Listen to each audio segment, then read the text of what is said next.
Imagine if you found out that that's how they fund the UFO program. Well, you know what I wonder about that, because that Bob Lazar episode was very creepy when I watched the thing. Yeah. You know, but to him talking about it, it was eerie to hear him talk about it. It was very confusing because what he's saying is so out there. You don't know. I'm like, I'm definitely a fool, but am I being a fool here? Yeah, no, that's the little eerie part of it. But then, who would control, like, do you think the president gets to find out about it, or do you think it's purely... Supposedly Nixon knew, and Nixon took Jackie Gleason. Yeah, I know that. And Jackie Gleason built a house out of the shape of the UFO that he saw, like to represent the UFO that he saw. And like the Jackie Gleason house was for sale just a few years ago. It's in like upstate New York? I found out about this from this dude who gave me the book Best Evidence by David Lifton. He was like a guitarist in a band. That's it. That's the UFO inspired upstate New York house. Look at his fucking house. So wait, that's not that big a house. Well, it wasn't that big a house because he wanted to make it like the fucking UFO. So what it was I see. I think it's multiple properties. I see. So he just started making UFO houses. He apparently, this is the rumor. What the rumor was that Jackie Gleason got drunk with Nixon. And Nixon's like, you want to see a fucking flying saucer? Yeah. And he's like, yes. And then they flew to Wright-Patterson Air Force Base, I believe was the rumor. And they showed him, like, we have actually like they had freezers of them, right? They had them in I don't know if freezers? that's real. I've never heard anybody say that they saw a body and have it be, like, 100% credible. Other than maybe that Travis Walton guy who claims to have been abducted in the 1970s. He's another one of those guys, like, well, if he's telling the truth.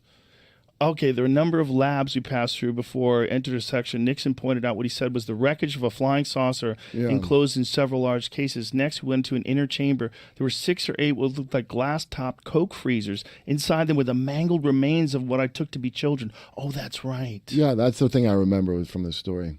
So I'm conflating this with something else.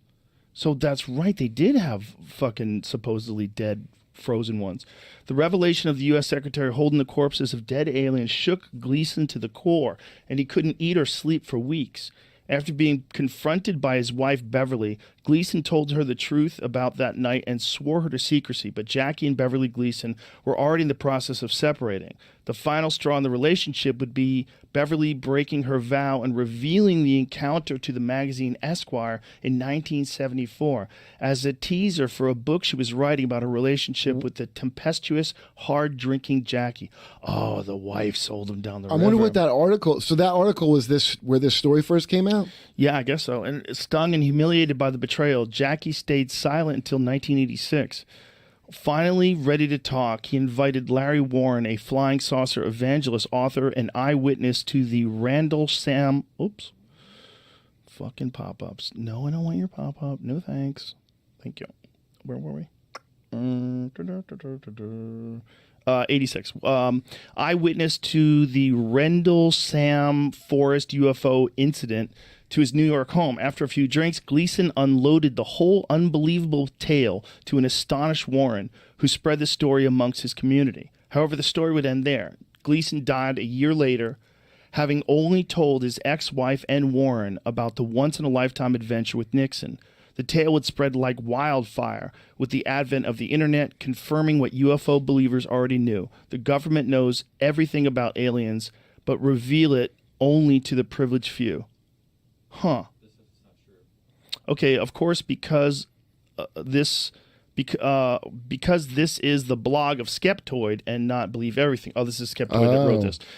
You read on the Internoid, the story doesn't end there. In fact, there really is no story. The Richard Nixon, Jackie Gleason, Dead Alien Chronicle in a glass case tale, now accepted part of UFO internet lore, is based almost entirely on hearsay, coincidence, or an imagination, and not just the dead alien children in the glass case part.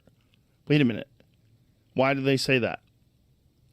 Wait, was the Esquire magazine? What is their reasoning for saying that it's not true? They're saying it's anecdotal, which is obviously it's anecdotal.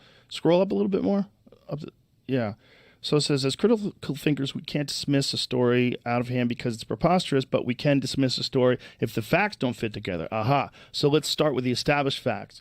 Richard Nixon, Jackie Gleason, Beverly Gleason, and Larry Warren were all real people. Beverly and Jackie Gleason were really married, got divorced in 74, 75. Jackie and Richard Nixon are friends and played golf on a few occasions. Jackie was an enthusiast about paranormal topics with a huge collection of books on the subjects. Florida is a real place. Homestead Air Force Base. Esquire is a real magazine. That's about it. Little investigation into Nixon's daily diary reveals that Nixon was in Key Biscayne on February 19, 1973 for a meeting with the AFL-CIO. He spent less than 40 minutes speaking and glad-handing with guests at Gleason's annual golf tournament at the Invery Golf and Country Club, which at most 10 minutes available to chat with Gleason about UFOs. Nothing else in Nixon's diary indicates that the president did or didn't slip his Secret Service detail and go on an alien adventure with Ralph Cramden. But that doesn't mean he didn't do it. That just means he didn't write about it in his diary. Why would he write about that in his diary? Where the story really starts to fall apart is Beverly Gleason's interview with Esquire, because it doesn't appear to exist. Interesting. Yeah, that's a search of both Esquire's archives and internet in general turned up nothing. What did turn up, however, was an article supposedly written by Beverly from the National Enquirer, dated August 16th in 1983. Discerning readers will note that the Esquire and the Enquirer have different thresholds for veracity and adjust their expectations accordingly. That's a very good sentence right there. Yeah. It's very well worded. Yeah. So it seems like there was no Esquire article, so that's bullshit.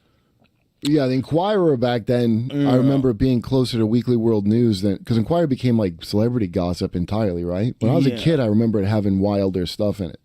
Okay, in short, the piece makes Jackie look like a lunatic, befitting a spurned wife writing a tell-all about her famous ex-husband, but the book wouldn't show Jack as he's never been seen before to anyone because Beverly never published it. The Gleason UFO story got picked up by a few other tabloids, but mostly faded into obscurity. So here's the thing, though. You could, for sure, imagine that his ex-wife wanted to sell a book. Yeah. You could also, for sure, imagine that Jackie would try to stop that book from being sold. Yeah, right. So there's that. Like, maybe he bought her out. Maybe, how do we know that she didn't actually write a book?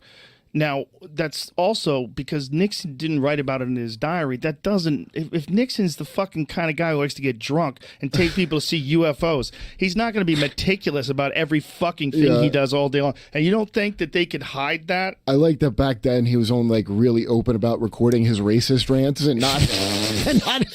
But dude, back then, fucking Lyndon Johnson used to take a shit in front of the reporters with the door open. So you could see how big his dick was? Well, he was just, like, he didn't give a fuck. And, like, he would have a conversation with, I'll have a conversation it's like a power move. but I got to take a shit.